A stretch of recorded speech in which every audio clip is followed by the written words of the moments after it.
Good morning, boys and girls. We are meeting after many days because of some family problems. Anyway, today we are going to start the last lesson from this part. The title of the lesson is The Sign of Four. Before starting the lesson, we had completed the outline of the novel, then plot of the novel, and synopsis of the extract. The four parts, perhaps. The four once again one theme of the novel. First part, outline of the novel. Second part, theme of the novel. Third part, plot of the novel. Fourth part, synopsis of the extract. These four parts were already completed by us. And now it is time to start the lesson on page number 209. The title of the lesson is The Sign of Four. मुलांनो, आपण हा पाठ सुरू करण्यापूर्वी याचे चार भाग पाहिलेले आहेत. मी तुम्हाला आताच सांगितले. ते चार भाग संपल्यानंतर आपल्याला आज पाठ सुरू करायचा आहे पेज नंबर 209 वर. आणि यामध्ये पाठाचं नाव आहे द साइन ऑफ फोर. चौघांचे चिन्ह, चौघांची खूण, चौघांचे चिन्ह असं त्याचं मराठीत हेडिंग राहील. The Sign of Four, chapter 2. याचे अंक अनेक आहेत. हे जे नाटक लिहिलं गेलं आहे याचे अनेक अंक आहेत. नाटककाराचे नाव काय माहिती आहे तुम्हाला? Sir Arthur Ignatius Conan Doyle. आलं लक्षात? यांनी लिहिलेलं हे नाटक आहे. याचे अनेक चॅप्टर आहेत.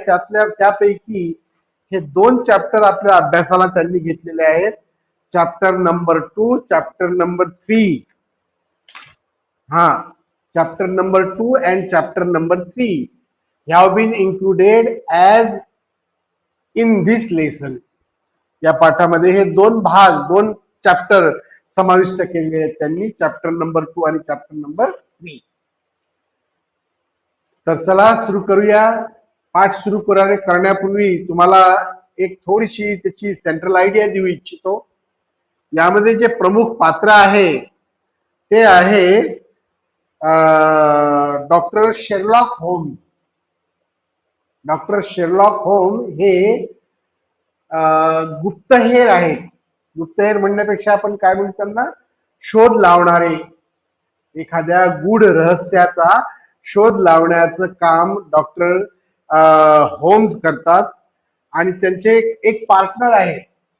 असे हे दोघे जण. आलं का लक्षात? आणि त्यांच्याकडे एक मुलगी येते जिचं नाव आहे मिस मेरी मॉस्टन. मेरी मॉस्टनचे वडील 10 वर्षापूर्वी अचानक बेपत्ता झालेले आहेत आणि त्यांचा शोध तिला घ्यायचा आहे. आता तुम्ही म्हणाल सर 10 वर्षानंतर ती कशी काय शोध घ्यायला लागली? याच्यापूर्वी तिनं प्रयत्न केले वडिलांचा शोध घेण्याचे, पण तिला कुठल्याही प्रकारचा सुगावा लागलेला नव्हता. अचानक एक वर्तमानपत्रात एके दिवशी तिने तिचं नाव असलेला एक जाहिरात पाहिली. त्या जाहिरातीचा प्रतिसाद तिने दिला आणि अशा प्रकारे तिच्या मनात वडील मिळण्याची काहीतरी आशा निर्माण झाली. आणि मग ती वडिलांच्या शोधाला 10 वर्षानंतर पुन्हा लागली. तर यामध्ये मग तिला नाव कळलं डॉक्टर शेरलॉक होम हे चांगले काय म्हणू आपण त्याला, शब्द आहे त्याच्यासाठी इंग्रजीमध्ये, तो शब्द आठवण नाही राहिला मला. तर शेरलॉक होम हे अशा प्रकारच्या गुन्ह्यांचा किंवा बेपत्ता लोकांचा शोध घेतात ही गोष्ट तिला समजली. आणि एके दिवशी ती डॉक्टर शेरलॉक होम आणि त्यांचे सहकारी यांना भेटायला त्यांच्या घरी आली. मग पुढे काय घडते हे आपण या स्टोरीमध्ये पाहणार आहोत. आलं का लक्षात? Okay. Page number 209. Lesson the Sign of Four, chapter 2 and the heading statement of the case.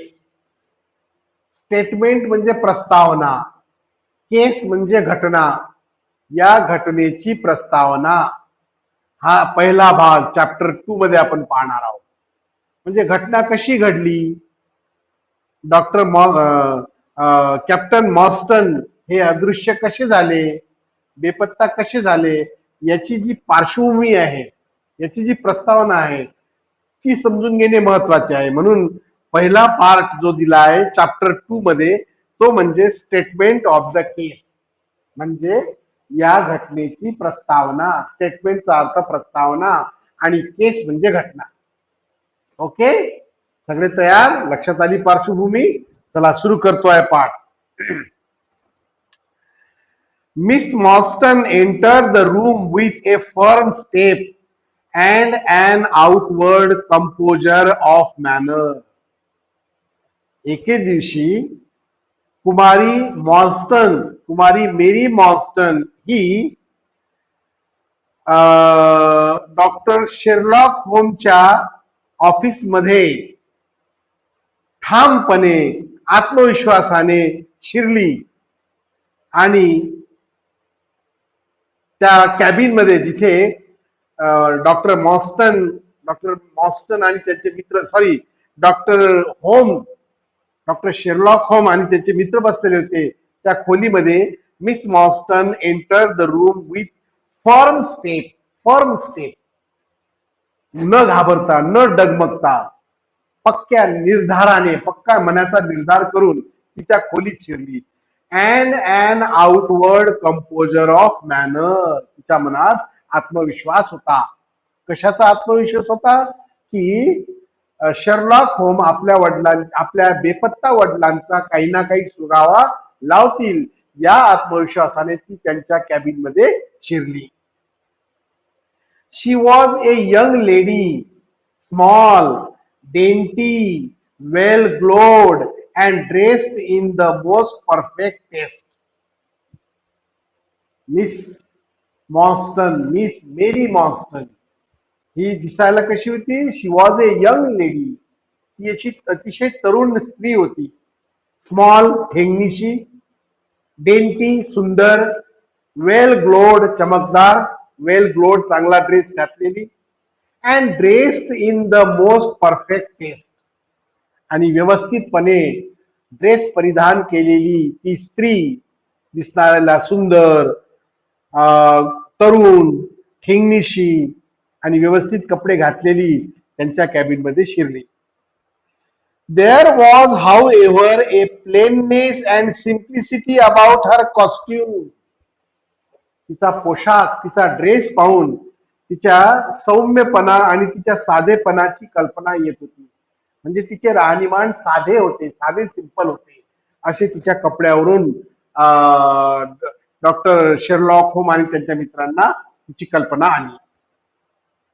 There was however a plainness and simplicity about her costume which bore with it a suggestion of limited means. साधी simple राहणी तिची होती, तिच्या कपड्यावरून माहित होत होतं. याचा अर्थ तिची आर्थिक कमाई, आर्थिक मिळकत ही फार मर्यादित होती. आर्थिक मिळकत मर्यादित होती म्हणूनच ती साधी सिंपल पोशाख परिधान करून तिथे आली होती. तिचे कपडे अतिशय साध्या पद्धतीचे होते. यावरून शेरलॉक होमनी अंदाज लावला की या मुलीची आर्थिक कमाई ही अतिशय जेमतेम असेल, म्हणूनच ही अतिशय साध्या सिंपल पोशाखात इथे आलेली आहे. The dress was a sombre म्हणजे फिक्कट. The dress was a sombre greyish greyish म्हणजे करड्या रंगाचा. आलं का लक्षात? तिचे कपडे, तिचा ड्रेस फिक्कट करड्या रंगाचा होता. अनट्रीम्ड अँड अनब्रेडेड, व्यवस्थित शिवलेला नव्हता. अनट्रीम म्हणजे व्यवस्थित शिवलेला नसणे, आणि अनब्रेडेड म्हणजे त्यावर काही नक्षीकाम वगैरे काढलेलं नव्हतं, जसं एम्ब्रॉयडरी म्हणतो आपण. अशी एम्ब्रॉयडरी नसलेला, साध्या पद्धतीने शिवलेला, व्यवस्थित शिवलेला नसलेला असा फिक्कट करड्या रंगाचा साधा सिंपल ड्रेस घालून ती मुलगी शेरलॉक होमच्या ऑफिसमध्ये आली. and she wore a small turban of the same dull hue.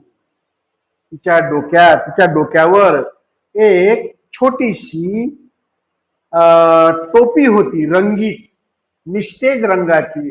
Dull hue, hue म्हणजे रंग, डल म्हणजे निस्तेज, आकर्षक रंग नसलेली अशीच मळकट रंगाची टोपी तिने डोक्यावर घातलेली होती. इथं टर्बनचा अर्थ मुलांना फेटा नव्हे, टोपी किंवा कॅप असा काढायचा आपल्याला. हॅट, हॅट म्हणा किंवा कॅप म्हणा असा त्याचा अर्थ काढायचा आहे. She wore a small turban of the same dull hue, relieved only by a suspicion of white feathers in the side. त्या हॅटच्या अवतीभोवती पिसं लावलेली होती, पक्ष्यांची पिसं, रंगीत पिसं लावलेली होती. अशी ती टोपी घालून, अशी ती हॅट घालून ती मुलगी साध्या सिंपल ड्रेस मध्ये त्या शेरलॉक होमच्या कॅबिन मध्ये, ऑफिस मध्ये शिरली. पहिला paragraph. Second passage. her face had neither regularity of feature nor beauty of complexion. तिचा चेहरा फार आकर्षक नव्हता आणि तिचा रंग अतिशय अट्रॅक्टिव्ह म्हणू किंवा आकर्षक म्हणू नव्हता. तिच्या त्वचेचा रंग आणि तिच्या चेहऱ्यावरील भाव हे आकर्षक नव्हते. म्हणजे ती दुःखी होती, निराश झालेली होती. अशा अवस्थेत ती मुलगी शेरलॉक होमच्या ऑफिस मध्ये आली.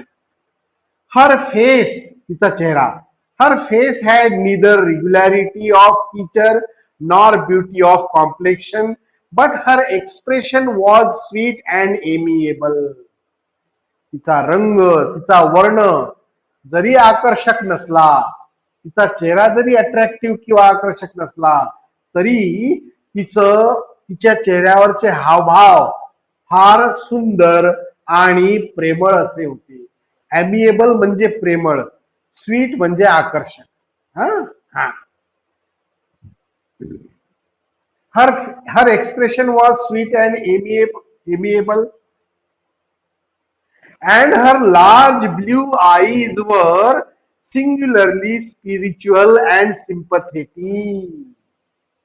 तिचे डोळे, निळ्या रंगाचे तिचे डोळे अतिशय धार्मिक आणि आपुलकीने भरलेले होते. बारीक वर्णन आहे. मिस मेरी मॉर्स्टन जी शेरलॉक होमच्या ऑफिस मध्ये आली, या दोन्ही पॅराग्राफ मध्ये तिचं अपियरन्स वर्णन केलेलं आहे, लक्षात घ्या.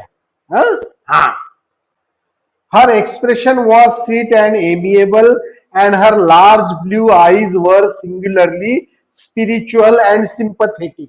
Sympathetic म्हणजे आपुलकीने भरलेले आणि स्पिरिच्युअल म्हणजे धार्मिक. तिच्या चेहऱ्यावर धार्मिक आणि आपुलकीचे भाव होते. अशी ती त्या ऑफिस मध्ये आली.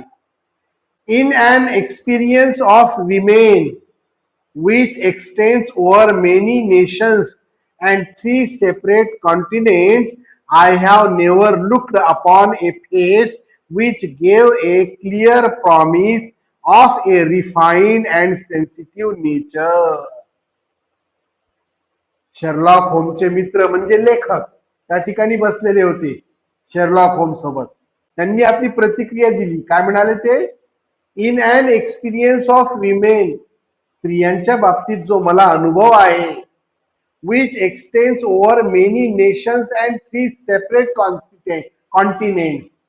वेगवेगळ्या 3 खंडांमध्ये, वेगवेगळ्या देशांमध्ये मी जो अनुभव स्त्रियांबद्दल घेतला, त्यावरून मी असं सांगू शकतो, लेखक म्हणतायत, I have never looked upon a face which gave a clear promise of a refined and sensitive nature. अतिशय निर्मळ आणि संवेदनशील स्वभावाची ही स्त्री मी पहिल्यांदा पाहत होतो.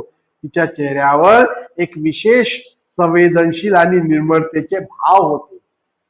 मी जग फिरलो, अनेक देशात गेलो, अनेक खंडांमध्ये गेलो, पण अशी स्त्री मी पहिल्यांदा पाहत होतो. लेखकांनी आपली भावना मनातल्या मनात व्यक्त केली. पुढे म्हणतात ते, I could not but observe that As she took the seat which Sherlock Holmes placed for her, her lips trembled, her hand quivered, and she showed every sign of intense inward agitation. Agitation म्हणजे संघर्ष, मनात चाललेला संघर्ष. लेखकांनी, लेखक म्हणजे कोण? या पाठाचे, या नाटकाचे लेखक. शेरलॉक होमचे मित्र म्हणजे पाठाचे लेखक. शेरलॉक होम आणि लेखक त्यांच्या ऑफिसमध्ये बसलेले होते. की जे मिस मॉर्सन तिथे आली, तिचं ऑब्झर्वेशन लेखकांनी केलं आणि काय म्हणतात ते, I could not but observe that she took the seat with Sherlock home placed for her. लेखक फक्त म्हणाले, मी फक्त तिचं निरीक्षण करू लागलो.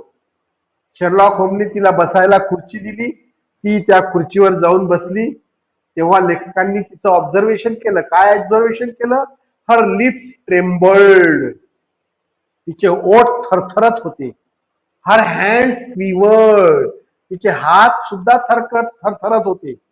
शी showed every sign of intense inward agitation, तिचे होठ थरथरत होते, तिचे हात थरथर कापत होते. याचा अर्थ तिच्या मनात काहीतरी संघर्ष चालू होता. ती गोंधळात पडलेली होती. तिच्या मनामध्ये काहीतरी संघर्ष सुरू होता, जो सांगायला ती त्या ठिकाणी शेरलॉक होमकडे आलेली होती.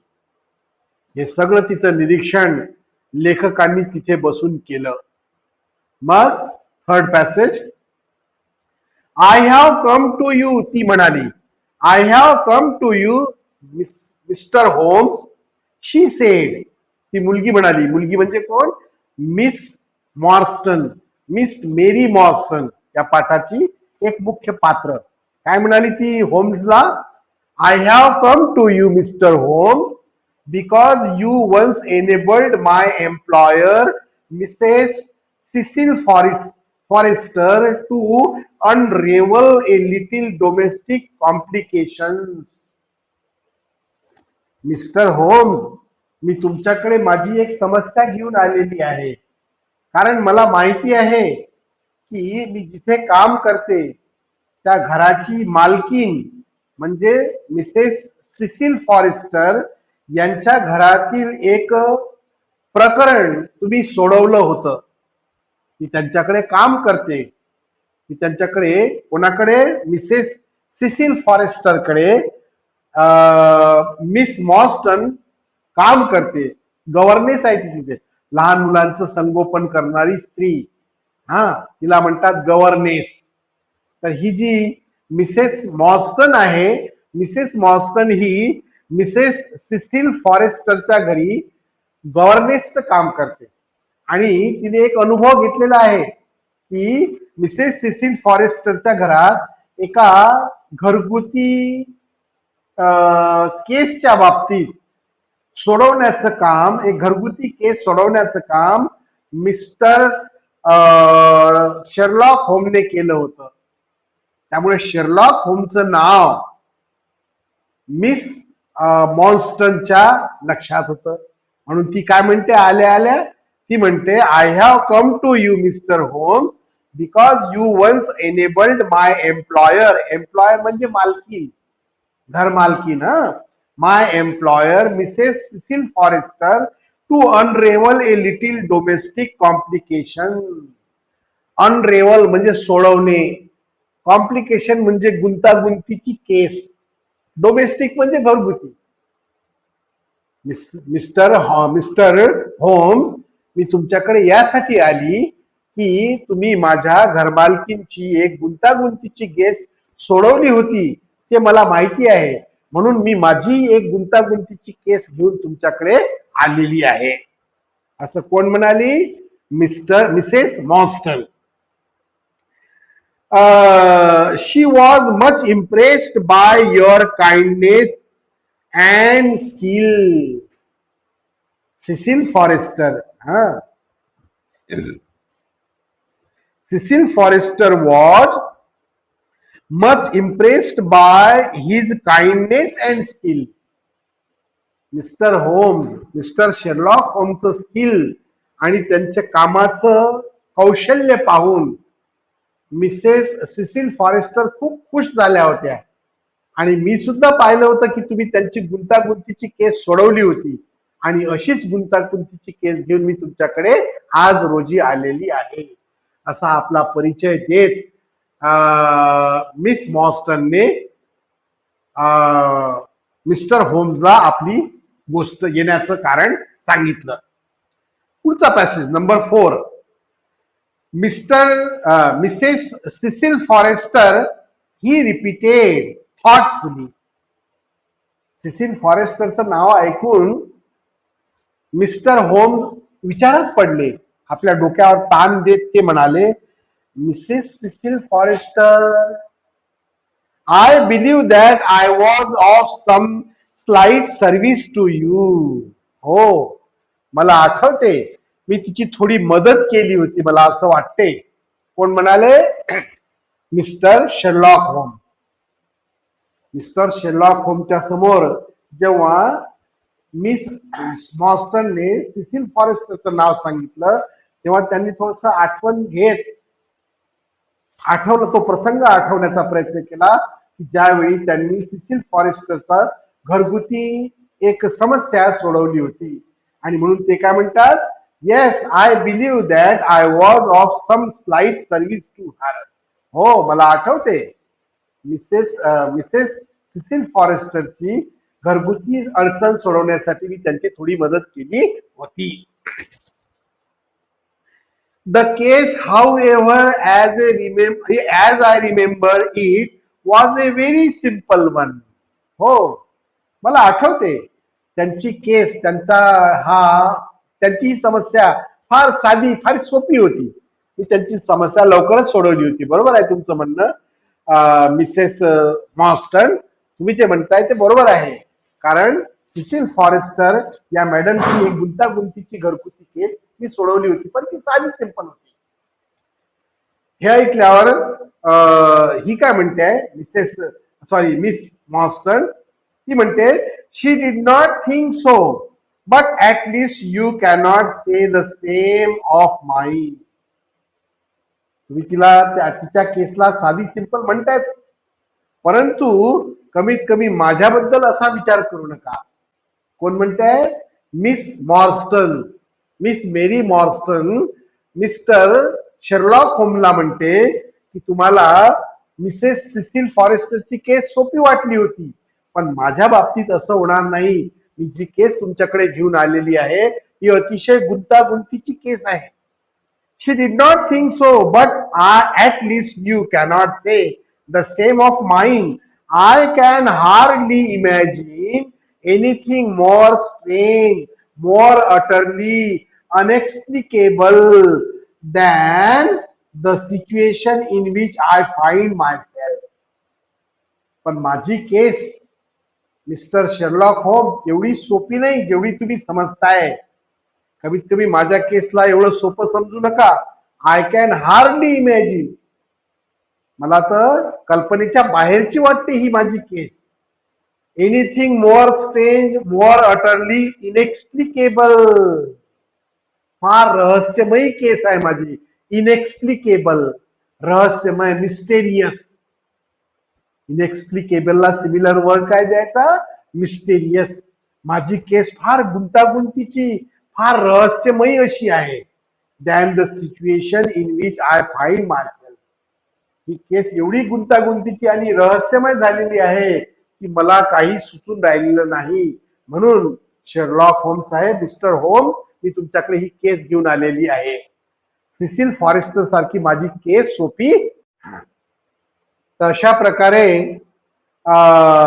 मिस मॉर्स्टन ने त्या केस बद्दल, स्वतःच्या केस बद्दल काय सांगितलं? ती म्हणाली, I can hardly imagine anything more strange, more utterly inexplicable. माझ्या केस एवढं विचित्र आणि रहस्यमय दुसरी कोणतीही केस नाही ज्यामध्ये आज मी सापडलेली आहे. म्हणून माझी मदत करा. माझी ही केस गुंतागुंतीची आणि फार विचित्र अशी आहे, ही सोडवण्यात तुम्ही मदत करा. अशा प्रकारची विनवणी मिस मॉर्स्टनने मिस्टर होम्सला केली, शर्लॉक होम्सला केली. तिचं बोलणं ऐकल्यावर मिस्टर होमची प्रतिक्रिया पहा काय होते. होम्स रब्ड हिज हँड्स, त्यांनी आपले हात चोळले, असे विचारात पडले मिस्टर होम्स. अशी कशी केस असली पाहिजे बुवा या स्त्रीची. काय म्हणते ती, स्ट्रेंज आहे आणि इनएक्सप्लिकेबल आहे, रहस्यमयी आहे आणि विचित्री आहे. म्हणून ते विचारात पडले. Holmes rubbed his hands and his eyes glistened. उत्सुकतेने त्यांचे डोळे चमकू लागले. काय असेल, काय रहस्य असेल, काय विचित्रपणा या केसमध्ये असेल हे ऐकण्यासाठी ते आतुर झाले. He leaned forward in his chair with an expression of extraordinary concentration upon his clear-cut hawk-like feature. हॉक म्हणजे ससाणा. हॉक हा एक पक्षी आहे मुलांना, जो एका ठिकाणी स्थिर उडतो आणि प्राण्यांची किंवा उंदीर वगैरे यांच्यासारखी प्राण्यांची शिकार करतो, पक्ष्यांची शिकार करतो. तो तुम्ही पाहिला असेल, हा पक्षी एकसारखा हवेत स्थिर राहतो, त्याला हॉक असे म्हणतात. तर काय म्हणाला तो, हे वाक्य काय म्हणते पहा, पुन्हा एकदा वाचतोय मी. I felt Holmes rubbed his hands and his eyes glistened. He leaned forward in his chair. Chair मध्ये असे बसलेले होते ते. जेव्हा मिस मॉर्स्टन म्हणाल्या की माझी केस गुंतागुंतीची आणि रहस्यमयी आहे, असं ऐकल्याबरोबर ते असे उठून बसले. ही लीन हिज चेअर, आपल्या खुर्चीवर ते पुढे झुकले.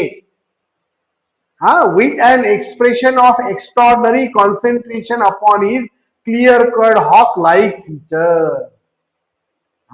लक्ष केंद्रित करण्यासाठी, जसा एखादा ससाणा पक्षी आपलं लक्ष केंद्रित करतो एखाद्या शिकारवर, तशा प्रकारे मिस्टर होम्स खुर्चीवर झुकून बसले आणि त्या स्त्रीची रहस्यमयी आणि विचित्र घटना किंवा केस ऐकायला आतुर झाले. आणि म्हणाले तिला, state your case, he said in brisk business tone.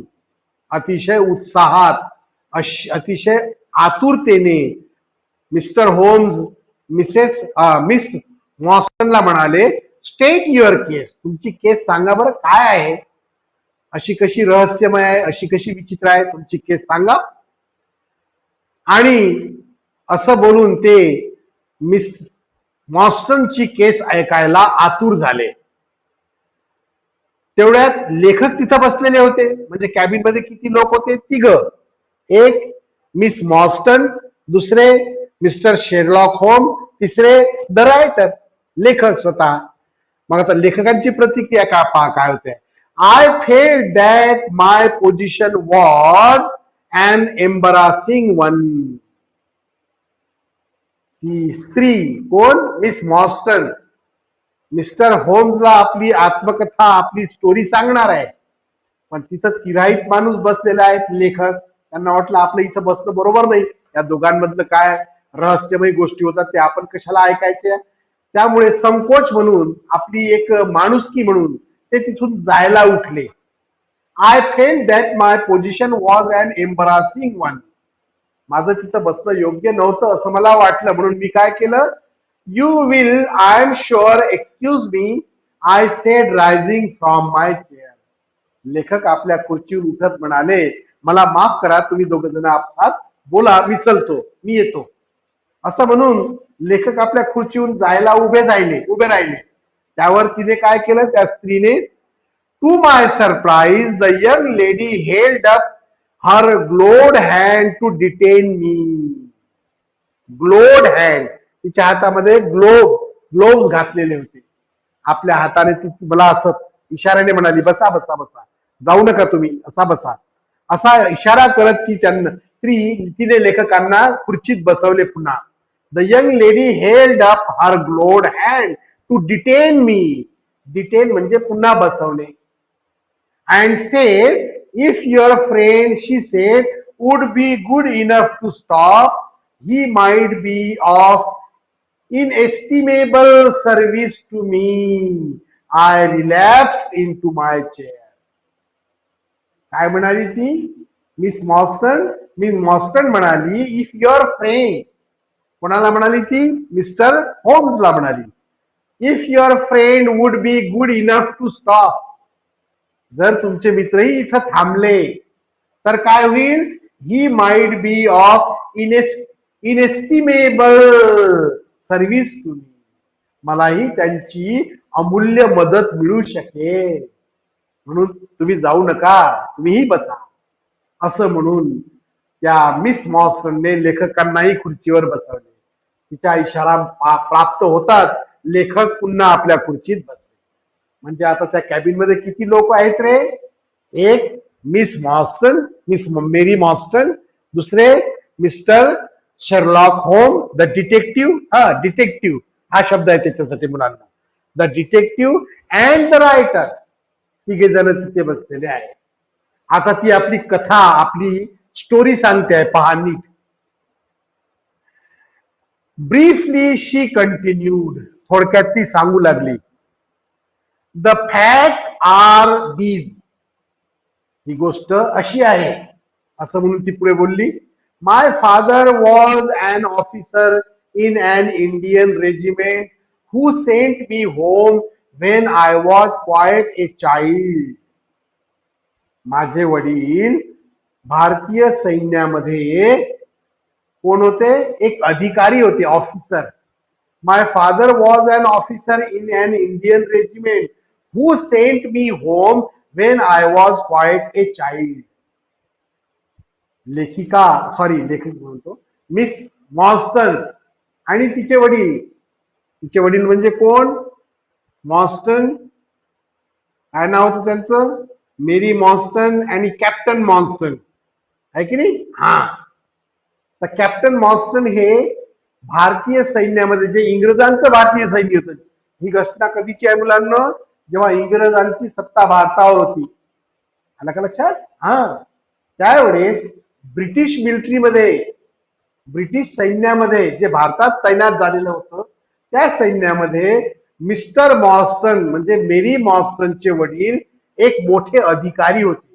ती सांगू लागली आपली कथा, आपली स्टोरी ती मिस्टर शेरलॉक होम आणि लेखकांना सांगू लागली. काय म्हणाली ती? My father was an officer in an Indian regiment who sent me home when I was quite a child. माझे वडील भारतीय सैन्यामध्ये मोठे अधिकारी होते आणि मी लहान असताना त्यांनी मला भारतातून मायदेशी पाठवून दिले होते. मायदेशी म्हणजे इंग्लंडला. इंग्लंड त्यांचा स्वतःचा देश. भारतामध्ये तिचे वडील भारतीय सैन्यामध्ये एक अधिकारी होते. आलं का लक्षात? हा. My father was an officer in an Indian regiment who sent me home when I was quite a child. My mother was dead. माझी आई मरण पावलेली होती. त्यामुळे कुटुंबामध्ये माझे वडील आणि मी दोघेच होतो. आणि जेव्हा माझे वडील भारतीय सैन्यामध्ये नोकरी करत होते अधिकारी पदावर, तेव्हा त्यांनी मला शिक्षणाच्या हेतूने मायदेशी पाठवले, इंग्लंडला पाठवले. My mother was dead. माझी आई मरण पावलेली होती, मला आई नव्हती. And I had no relative in England. मला कोणतेही नातेवाईक नव्हते. मी इंग्लंडमध्ये राहत होती पण मला कोणीही नातेवाईक नव्हते. I was placed however in a comfortable boarding establishment at Edinburgh. England मधील एक शहर आहे एडिनबर्ग. एडिनबर्गच्या एका चांगल्या बोर्डिंग शाळेमध्ये, बोर्डिंग शाळा म्हणजे आश्रमशाळा, जिथे विद्यार्थ्यांना राहण्याची आणि शिक्षणाची सोय केलेली असते, त्याला बोर्डिंग स्कूल असे म्हणतात. आलं का लक्षात? हा, तर मिस मॉस्टनचे वडील भारतीय सैन्यामध्ये कॅप्टन होते, अधिकारी होते. मग त्या आणि पत्नी नसल्यामुळे त्या मुलीचं संगोपन कोण करेल, म्हणून त्यांनी तिला इंग्लंडमध्ये परत पाठवले आणि इंग्लंडच्या एका बोर्डिंग स्कूलमध्ये तिला प्रवेश करवून दिला. तिथे ती शिकू लागली आणि राहू लागली. आलं का लक्षात? ती आपली स्टोरी सांगते आहे. हा. My father was an officer in an Indian regiment who sent me home when I was quite a child. My mother was dead and I had no relative in England. इंग्लंडमध्ये मला कोणी नातेवाईक नव्हते. मी एकटी इंग्लंडमध्ये राहत होती बोर्डिंग स्कूलमध्ये आणि माझे वडील भारतातील एक ब्रिटिश मिलिटरीमध्ये अधिकारी होते. I was placed, however, in an comfortable boarding established in Edinburgh. Edinburgh हे इंग्लंड मधलं एक शहर आहे मुलांना. एडिनबर्गच्या बोर्डिंग स्कूलमध्ये मिस मॉर्स्टनच्या वडिलांनी तिला दाखल करून दिलेलं होतं. And there I remained until I was 17 years of age. 17 वर्ष होईपर्यंत मी त्या बोर्डिंग स्कूलमध्ये राहिली, शिकली, मोठी झाली. आलं लक्षात? हा, बालपणापासून तर वयाच्या 17व्या वर्षापर्यंत मिस मॉर्स्टन त्या इंग्लंड मधल्या एडिनबर्गच्या बोर्डिंग स्कूलमध्ये राहिली. In the year 1878, my father, who was a senior captain of his regiment, came home, obtained 12 months leave and came home. 1878 साली काय घडले? माझे वडील जे ब्रिटिश सैन्यामध्ये, भारतातील ब्रिटिश सैन्यामध्ये मोठ्या पदावर, कॅप्टनच्या पदावर तैनात होते, त्यांनी 12 महिन्याची सुट्टी मिळवली आणि ते इंग्लंडमध्ये माझ्या भेटीला आले. किती दिवसाच्या सुट्टीवर? 12 महिन्याच्या सुट्टीवर. आलं लक्षात? In the year 1878, my father, who was senior captain of his regiment, obtained 12 months leave and came home. 12 महिन्याची रजा घेऊन माझे वडील भेटायला मला इंग्लंडला आले. He telegraphed to me from London that I had arrived all safe and directed me to come down at once, giving the Langham Hotel as his address. भारतातून लंडन मध्ये आल्यानंतर त्यांनी मला एक टेलिग्राम पाठवला. काय लिहिलं होतं ते टेलिग्राम मध्ये? टेलिग्राम मध्ये त्यांनी लिहिलं होतं की मी सुरक्षितरित्या लंडन मध्ये पोहोचलेलो आहे, तू मला भेटायला कुठे ये? लँगम हॉटेलला ये. त्या लंडन मधलं एक हॉटेलचं नाव आहे लँगम हॉटेल. आलं का लक्षात? हा. मिस मॉर्स्टनचे वडील कॅप्टन मॉर्स्टन हे भारतातून 12 महिन्याची सुट्टी घेऊन, ब्रिटिश सैन्यातून 12 महिन्याची सुट्टी घेऊन लंडनला आले. लंडनला आल्या त्यांनी कोणतं काम केलं? बोर्डिंग स्कूल मध्ये राहणाऱ्या आपल्या मुलीला एक टेलिग्राम पाठवला आणि तिला सांगितलं की मी भारतातून लंडन मध्ये सुखरूप येऊन पोहोचलेलो आहो, तुम्हाला भेटायला लँगम हॉटेलमध्ये निघून ये. असा टेलिग्राम त्यावेळेस वडिलांनी मिस मॉर्स्टनला पाठवला. मग काय घडले? His message, as I remember, was full of kindness and love. त्यांचा तो संदेश, त्यांचा तो निरोप पाहून त्यांच्याबद्दलची आपुलकी, त्यांच्याबद्दलचं प्रेम माझ्या मनात ओसंडून वाहू लागलं, माझ्या मनात निर्माण झालं. बाबांना खूप वर्षानंतर मी पाहत होते, ह्या भावनेने माझं मन द्रवित झालं. His message, as I remember, was full of kindness and love. On reaching London, I drove to the Langham. ही मिस मॉर्स्टन कुठे राहत होती? एक बोर्डिंग स्कूल मध्ये. कुठल्या बोर्डिंग स्कूल मध्ये? त्या शहराचं नाव आहे एडिनबर्ग. आलं का लक्षात? इंग्लंड मध्ये एक शहर आहे एडिनबर्ग. त्या एडिनबर्गच्या बोर्डिंग स्कूल मध्ये मिस मॉर्स्टन राहत होती. वडिलांचा मेसेज, वडिलांचा निरोप मिळाल्याबरोबर ती आनंदून गेली आणि वडिलांना कधी भेटतो असं तिला होऊन गेलं आणि याच आविर्भावामध्ये ती वडिलांना भेटायला लंडन मध्ये आली. लंडन मध्ये आल्यानंतर ती तिथून कुठे पोहोचली, त्या लँगम हॉटेलमध्ये गेली. आलं का लक्षात? हा. On reaching London I drove to Langham and was informed that Captain Mostyn was staying there. जेव्हा लँगम हॉटेलमध्ये ती जाऊन पोहोचली किंवा तिने चौकशी केली त्या रिसेप्शनवर, व माझे वडील कॅप्टन मॉस्टन जे इंग्लंड भारतातून इथे आलेले आहेत, इंडियाहून इथे आलेले आहेत, त्यांना मला भेटायचं आहे, अशी चौकशी केल्यावर तिला काय समजले पहा. The Captain Morstan was staying there but that he had gone out the night before and had not yet returned. काउंटरवर जेव्हा तिने चौकशी केली मिस्टर मॉन्स्टन बद्दल, तेव्हा तिला असं समजले की मिस्टर मॉन्स्टन या हॉटेलमध्ये राहत होते, परंतु काल ते इथून कुठेतरी जायला गेले आणि अजून परत आलेले नाही. अशी माहिती कोणी सांगितली? त्या रिसेप्शन वाल्यांनी सांगितली. कोणाला? मिस मॉस्टनला, मिस मेरी मॉस्टनला सांगितली. आता इतक्या दुरून एडिनबर्गहून मेरी मॉस्टन लंडन मध्ये आली. लंडन मधून आल्यानंतर पुन्हा ती त्या लँगम हॉटेलमध्ये गेली. वडिलांना कधी पाहतो, कधी भेटतो असं तिला होऊन गेलं होतं. जेव्हा त्या काउंटरवर तिने चौकशी केली वडिलांबद्दल, तेव्हा तिला समजलं की तिचे वडील या हॉटेलमध्ये राहायला आहेत, पण काल ते संध्याकाळी कुठेतरी निघून गेले, तेव्हापासून ते परत आलेले नाही. ही बातमी समजल्यावर तिची प्रतिक्रिया काय झाली पहा.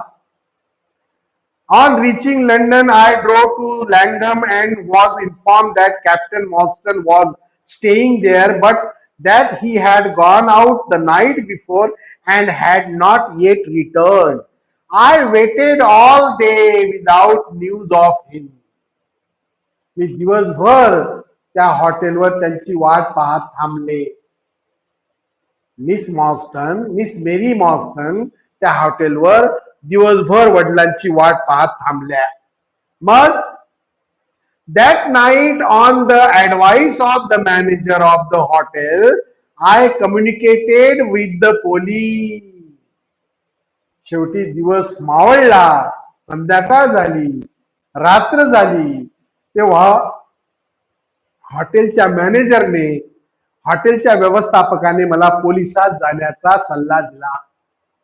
कालपासून तुमचे वडील परतलेले नाही, काय झालं, काय झालं, कोणास ठाऊक काय झालं त्यांच्यासोबत, तर तेव्हा तुम्ही पोलिसात रिपोर्ट करा, अशी सूचना त्या हॉटेलच्या मॅनेजरने मिस मेरी मॉस्टनला दिली. आलं का लक्षात? That night on the advice of the manager of the hotel, I communicated with the police. मी पोलिसांशी संपर्क साधला. And next morning we advertised in all the papers. आणि ही बातमी, ही जाहिरात दुसऱ्या दिवशी सर्व वर्तमानपत्रामध्ये प्रसिद्ध झाली की अशा अशा वर्णनाचा माणूस ज्याचं नाव कॅप्टन मॉस्टन आहे, या लँगम हॉटेल मधून संध्याकाळी पासून बेपत्ता झालेले आहेत, ते परत आलेले नाहीत. ज्या कोणाला दिसले असतील, ज्या कोणाला माहित असेल त्यांनी खालील नंबरवर कळवावे. अशा प्रकारची जाहिरात वर्तमानपत्रामध्ये प्रसिद्ध झाली. हे सगळी ती कोणाला सांगते आपली story? Mister Sherlock home and the writer, या दोघांना सांगते आहे. खास करून Sherlock home, who is the detective. हा. Our inquiries led to no result. पण या चौकशीचा काहीही फायदा झाला नाही. पोलिसात रिपोर्ट दिला, पोलिसांनी चौकशी केली, पोलिसांच्या हाती काही लागलं नाही आणि मिस मॉस्टनच्या हाती काहीही लागलेलं नाही. Our inquiries led to no result. And from that day to this, no word has ever been heard of my unfortunate father. त्या दिवसापासून आजपर्यंत माझ्या वडिलांबद्दल कोणताही शब्द मला ऐकायला मिळाला नाही. कुठे असतील ते, कोणत्या अवस्थेत असतील ते, काय झालं असेल त्यांच्यासोबत, कोणत्या स्थितीत जगत असतील ते, याबद्दल मला काहीही माहिती नाही. त्यांच्याबद्दलचा एकही शब्द माझ्या कानावर आतापर्यंत पडलेला नाही, असं ती सांगू लागली. He came home with his heart full of hope to find some peace, some comfort, and instead she put her hand to her throat and a choking sob cut short the sentence. माझे वडील भारतातून इंग्लंडमध्ये मला भेटायला आले होते, काही आराम करायला आले होते, समाधान मिळवायला आले होते, मनशांती मिळवायला आले होते. परंतु हे सगळं त्यांना भेटू शकलं नाही. उलट त्यांच्यासोबत कोण जाणे कोणती दुर्दैवी घटना घडली असं म्हणून तिने आपल्या गळ्यावर हात ठेवला आणि ती हुंदके देऊन रडू लागली. कोण रडू लागली? मिस मेरी मॉर्सन. सांगता सांगता तिचा कंठ दाटून आला. वडिलांबद्दलची तिची माया जागृत झाली आणि ती रडू लागली. माझे वडील मला भेटायला आले होते, इंग्लंडमध्ये सुटकेचा निश्वास सोडायला आले होते, आनंदाचे 2 क्षण घालवायला आले होते. परंतु हे सगळं त्यांच्या नशिबात नव्हतं. कोण जाणे त्यांच्यासोबत काय घडलेलं आहे असं म्हणून ती स्वतःला दोष देऊ लागली, रडू लागली. पुढचा पॅसेज. द डेट आस्क्ड होम. शेरलॉक होमने तिला विचारलं. द डेट, आजची तारीख. ओपनिंग हिज नोटबुक, आपल्या जवळचं नोटबुक उघडलं त्यांनी आणि तिला विचारलं आजची तारीख काय आहे. The date. The date he disappeared upon the 3rd of December 1878. ज्या दिवशी ते अदृश्य झाले, ज्या दिवशी माझे वडील बेपत्ता झाले, तो दिवस होता 3 डिसेंबर 1878 चा. कोणी सांगितली ही तारीख? ही तारीख सांगितली मेरी मॉर्सनने. 3 डिसेंबर 1878 चा तो दुर्दैवी दिवस, ज्या दिवशी बाबांनी लँगम हॉटेल मधून प्रस्थान केलं आणि परतलेच नाही आजपर्यंत. नियरली 10 years ago, सुमारे 10 वर्षापूर्वी 3 डिसेंबर 1878 ला ते बेपत्ता झाले. आजपर्यंत त्यांचा कोणताच पत्ता लागलेला नाही. His luggage. शर्लॉक होमने त्यांच्या सामानाबद्दल विचारलं. हॉटेलमध्ये ते राहिले तर त्यांचं सामान वगैरे कुठं आहे? Where is luggage. मुलगी म्हणाली, मिस मॉर्सन म्हणाली, रिमेन ऍट द हॉटेल. त्या हॉटेलमध्येच ठेवलेलं आहे. There was nothing in it to suggest a clue. Some cloth, some books and a considerable number of curiosities from the Andaman island. त्यांचं सामान त्या हॉटेलमध्ये पडलेलं आहे. बॅग मध्ये काही कामाच्या वस्तू नाही. काही पुस्तकं आहेत, काही कपडे आहेत आणि काही वस्तू आहेत ज्या अंदमान निकोबार आयलँड वरून त्यांनी विकत घेतल्या. अशा काही वस्तू, काही कपडे आणि काही पुस्तकं त्यांची त्या बॅग मध्ये आहेत.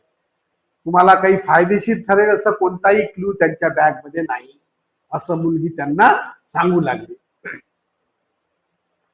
He had been one of the officers in charge of the convict guard there.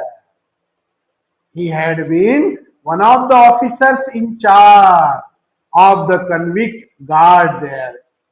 गुन्हेगारांच्या अधिकाऱ्यापैकी माझे वडील एक होते.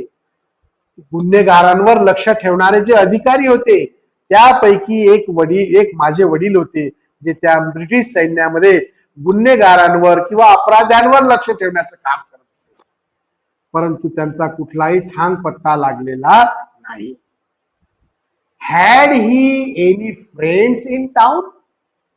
पुढचा प्रश्न विचारला मग मिस्टर शेरलॉक होमने. कोणाला? मिस मेरी मॉर्सनला. तुमच्या वडिलाचा कोणी मित्र या शहरात आहे का? Had he any friends in town. ती म्हणाली, only one that we know of, Major Sholto. हो, माझ्या वडिलाचे एक मित्र आहेत मेजर शोल्टो, ते सुद्धा माझ्या वडिलासारखेच मिलिटरीमध्ये आहेत, सैन्यामध्ये मेजर पदावर आहेत. माझे वडील कॅप्टन होते, शोल्टो मेजर होते. हो, या शहरामध्ये मेजर शोल्टो नावाचे एक गृहस्थ राहतात, ते माझ्या वडिलाचे मित्र होते. Only one that we know of Major Sholto of his own regiment, the 34th Bombay infantry. भारतामध्ये ब्रिटिशांची जे सैन्याच्या तुकड्या होत्या त्यापैकी 34 बॉम्बे इन्फंट्रीचे शोल्टो हे मेजर होते. माझे वडील एका रेजिमेंटचे कॅप्टन होते, दुसऱ्या रेजिमेंटचे मेजर माझ्या वडिलाचे मित्र मिस्टर शोल्टो होते. त्या रेजिमेंटचं नाव काय होतं? 34th Bombay infantry. याचे प्रमुख होते मेजर शोल्टो. ही गोष्ट मिस मेरी मॉस्टनने मिस्टर शेरलॉक होमला सांगितली. पुढे काय म्हणाली ती पहा. The 34th Bombay infantry, the major had retired some little time before and lived at Upper Norwood. काही दिवसापूर्वीच मेजर शोल्टो सैन्यातून रिटायर झालेले आहेत आणि इंग्लंड मधल्या अपर नॉरवूड नावाच्या एरियामध्ये ते सध्या राहत आहे. एरियाचं नाव काय? अपर नॉरवूड इन इंग्लंड. इंग्लंडच्या अपर नॉरवूड नावाच्या परिसरामध्ये मेजर शोल्टो सध्या राहत आहेत, अशी माहिती तिने दिली. We communicated with him of course, but he did not even know that his brother officer was in England. आम्ही त्यांच्याशी संपर्क साधला. We communicated with him of course, but he did not even know that his brother officer was in England.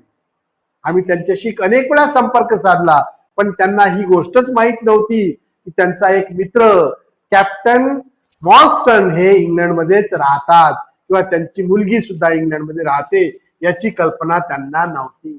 म्हणजे major शोल्टो हे या गोष्टीबद्दल अनभिज्ञ होते की त्यांचा मित्र कॅप्टन मॉस्टन हा इंग्लंडमध्ये राहतो. ए सिंग्युलर केस, रिमार्क होम्स. केस ऐकून शेरलॉक होम म्हणाले, काय मजेदार केस आहे, काय मजेदार किस्सा आहे हा. रहस्य जेवढं आपण समजून घेण्याचा प्रयत्न करतो आहोत तेवढंच ते वाढते आहे. अशा भाषेत त्यांनी आपला रिमार्क त्या ठिकाणी दिला. पुढे काय म्हणाली ते?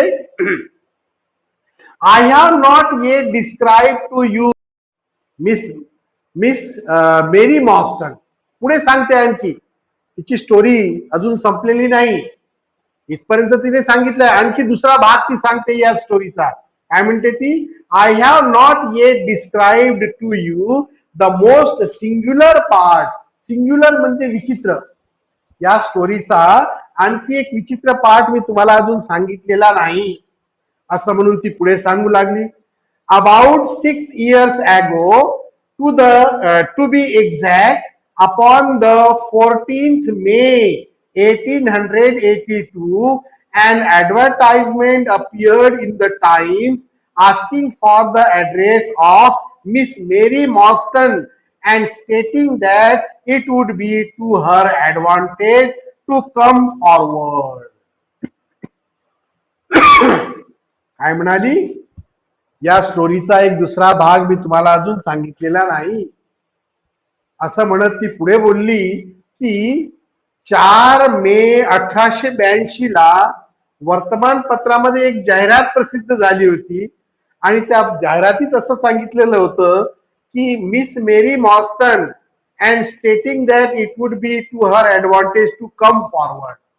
एक जाहिरात छापलेली होती त्या वर्तमानपत्रामध्ये. त्यात सांगितलं होतं की मेरी मॉस्टन नावाची स्त्री जिथं कुठं राहत असेल तिने ही जाहिरात वाचून आमच्याशी संपर्क साधावा, म्हणजे तिच्या फायद्याची गोष्ट तिला समजेल. अशी जाहिरात त्या वर्तमानपत्रामध्ये 4 मे 1882 ला प्रसिद्ध झाली होती. कोण सांगते हे गोष्ट? Miss Mary Morstan. कोणाला? मिस्टर शेरलॉक होमला. आणि पुढे काय बोलली पहा ती, there was no name or address appended. त्या जाहिरातीमध्ये मोबाईल नंबर, ऍड्रेस किंवा कोणाचे नाव दिलेले नव्हते. फक्त एवढं सांगितलेलं होतं की मेरी मॉन्स्टन नावाची स्त्री जिथे कुठे असेल तिने आमच्याशी संपर्क साधण्याचा प्रयत्न करावा, यात तिचा फायदा आहे. जाहिरात देणारा कोण? नंबर नाही, पत्ता नाही, नाव नाही, अशी ती जाहिरात तिने वाचली. There was no name, no address appended. I had at that time just entered the family of Mrs. Cecil Forrester in the capacity of governess. मी त्यावेळी मिसेस सिसिल फॉरेस्टरच्या घरी एक लहान मुलांना सांभाळणारी स्त्री म्हणून काम करत होते. गव्हर्नेस, गव्हर्नेस म्हणजे लहान मुलांना सांभाळणारी नोकरानी, तिला गव्हर्नेस म्हणतात. तर ती सांगू लागली मिसेस मेरी मॉन्स्टन की मी त्यावेळी मिसेस सिसिल फॉरेस्टरच्या घरी एक गव्हर्नेस म्हणून काम करत होते. ही गोष्ट मी त्यांच्या कानावर टाकली. कोणाच्या? मिसेस सिसिल फॉरेस्टरच्या, की अशा अशा प्रकारच्या पेपरमध्ये अशी अशी जाहिरात प्रसिद्ध झालेली आहे, माझं नाव त्याच्यामध्ये आलेलं आहे, पण जाहिरात देणाऱ्याने आपला पत्ता, आपला नंबर, आपला नाव दिलेलं नाही. हे ऐकून तिने काय केलं पहा, by her advice, Mrs Cecil फॉरेस्टरच्या ऍडवाइस नुसार, by her advice I published my address in the advertisement column. त्या जाहिरातीचा प्रतिसाद म्हणून मी त्याच वर्तमानपत्रात दुसऱ्या दिवशी माझं नाव आणि माझा पत्ता छापायला दिला. The same day there arrived through the post a small cardboard box addressed to me, which I found to contain a very large and lustrous pearl. त्या दिवशीच मी माझं नाव, माझा पत्ता, अशा प्रकारची जाहिरात त्या वर्तमानपत्रात छापायला दिली. आणि काय आश्चर्य, दुसऱ्याच दिवशी माझ्या घरच्या पत्त्यावर एक बॉक्स पोस्टाने आला. जेव्हा तो बॉक्स मी उघडला त्यामध्ये एक मोठा चमकदार मोती आढळला. फक्त मोती होता, एक खरड्याचा किंवा पुष्टाचा एक बॉक्स बनवलेला होता. तो बॉक्स पोस्टाने माझ्या घरी आला. त्या बॉक्स मध्ये फक्त एक चमकदार मोठा मोती मला आढळला. जेव्हा मी तो उघडून पाहिला तेव्हा no word of writing was enclose. एक शब्दही त्या पत्रामध्ये, त्या बॉक्समध्ये लिहिलेला आढळला नाही. किंवा एखादी चिठ्ठी, एखादं पत्र, एखादं छोटासा कागदाचा तुकडा, असं काहीही त्या बॉक्समध्ये, त्या मोठ्या चमकदार मण्याशिवाय नव्हतं. मी तो मणी उचक घेतला. Since then every year upon the same date there has always appeared a similar box containing a similar pearl without any clue as to the sender. त्या दिवसापासून दरवर्षी त्याच दिवशी अशा प्रकारचा एक बॉक्स पोस्टाद्वारे मला मिळू लागला आणि त्या बॉक्स मध्ये फक्त एक चमकदार मोठा मोती असायचा. कागद किंवा कोणताही पत्र किंवा कोणतीही चिठ्ठी त्यामध्ये हाताने लिहिलेली नसे. हे असं 5 ते 6 वर्ष सतत सुरू राहिलं. 6 वर्षापर्यंत मला अशा प्रकारचे बॉक्स पोस्टाने पार्सल म्हणून येऊ लागले. त्याच दिवशी नेमक्या they have been pronounced by an expert to be of a rare variety and of considerable value. मी त्या मोत्यांना घेऊन जाणकाराकडे गेली, सोनाराकडे गेली, जवाहराकडे गेली. तेव्हा त्याने त्या मोत्याला पाहून सांगितलं की हा अतिशय दुर्मिळ प्राचीन काळातील मोती आहे आणि त्याचं मूल्य अतिशय महाग आहे. अतिशय महागडा, अतिशय दुर्मिळ आणि प्राचीन काळात सापडणारा हा मोती आहे, एवढं तो सोनार मला सांगू लागला. You can see for your self that they are very handsome. तुम्ही पहा, अतिशय आकर्षक, अतिशय चमकदार हे मोती आहेत. असं म्हणून तिने काय केलं, शी ओपनड ए फ्लॅट बॉक्स ॲज शी स्पोक. असं म्हणून तिने तिच्या जवळचा एक बॉक्स मिस्टर शेरलॉक होम्स समोर उघडला. And showed me 6 of the finest pearls that I had ever seen. असं म्हणून त्या मिसेस मेरी मॉर्स्टनने शेरलॉक होम्स समोर एक बॉक्स उघडला. त्या बॉक्समध्ये जुन्या काळातील, प्राचीन काळातील अतिशय चमकणारे 6 मोती मला आढळले. म्हणजे दरवर्षी एक मोती त्या बॉक्समध्ये तिच्याकडे यायचा. असे 6 वर्षापर्यंत ते मोती तिच्याकडे आले. मग your statement is most interesting said Sherlock होम. शेरलॉक होमने ते मोती पाहिले त्या बॉक्स मधले आणि म्हणाले, मॅडम तुमची केस फार मजेदार आहे. Has anything else occur to you. याशिवाय आणखी काही घटना घडली का तुमच्यासोबत या बाबतीत, असा प्रश्न शेरलॉक होमने त्या मिस मॉर्स्टनला विचारला. काय म्हणाली मिस मॉर्स्टन? मिस मॉर्स्टन म्हणाली, yes and no later than today. नाही, आजपर्यंत, त्यानंतर आजपर्यंत अशी कोणतीही घटना माझ्यासोबत घडलेली नाही. That is why I have come to you. म्हणून मी तुमच्याकडे आलेली आहे. This morning I received this letter which you will perhaps read for your self.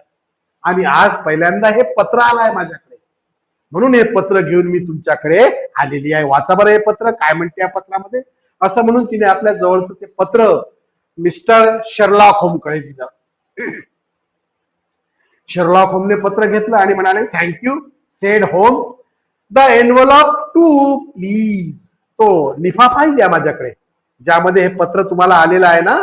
पत्र तर मला मिळालं, तो लिफाफाही द्या माझ्याकडे please. The envelope too please. घेतला लिफाफा आणि पत्र एका हातात. Postmark London SW, date July 7. त्या लिफाफ्यावर पोस्टाचा शिक्का पडलेला होता. पोस्टमार्क, पोस्टमार्क म्हणजे तो सील, आणि ज्यावर लिहिलं होतं लंडन SW, आणि तारीख होती 7 जुलै. हे सगळं पाहून शेरलॉक होम म्हणाले, man's thumb mark on corner. माणसाच्या हाताच्या अंगठ्याचा निशाणही या पत्राच्या कॉर्नरवर आहे. प्रॉबेबली पोस्टमन, पण ते पोस्टमनचा असला पाहिजे. Best quality paper. लिफाफ्याचा कागद फार चांगल्या क्वालिटीचा आहे. हे पत्राचा कागद सुद्धा अतिशय चांगल्या क्वालिटीचा आहे. The best quality paper. Envelopes at 6 pence a packet. या लिफाफ्याची किंमत 6 पैसे, 6 पेन्स, 6 पेन्स ए पॅकेट. या पाकिटाची किंमत 6 पेन्स आहे, म्हणजे महागडा लिफाफा आहे. आणि कागदाची क्वालिटी, ज्यावर पत्र हाताने लिहिलेलं आहे त्या कागदाची क्वालिटी महागडी आहे. Particular man in his stationery. त्या पत्रावरून, त्या कागदावरून, त्या कागदाच्या क्वालिटीवर असं वाटते की हे पत्र एका विशिष्ट माणसाने लिहिलेलं आहे. Particular man in his stationery. No address. पण या पत्रावर कुठेही त्याने स्वतःचा पत्ता लिहिलेला नाही. Be at the 3rd pillar from the left outside the Lyceum theatre tonight at 7 o'clock. हे वाक्य त्या पत्रात लिहिलेलं होतं. काय होतं? Be at the 3rd pillar from the left outside the Lyceum theatre tonight at 7 o'clock. आज संध्याकाळी 7 वाजता लिसियम थिएटरच्या बाहेर 3ऱ्या कॉलम जवळ तुम्ही थांबा, असं त्यावर लिहिलेलं होतं. असं होतं ते पत्र. Be at the 3rd pillar from the left outside the Lyceum theatre tonight at 7 o'clock.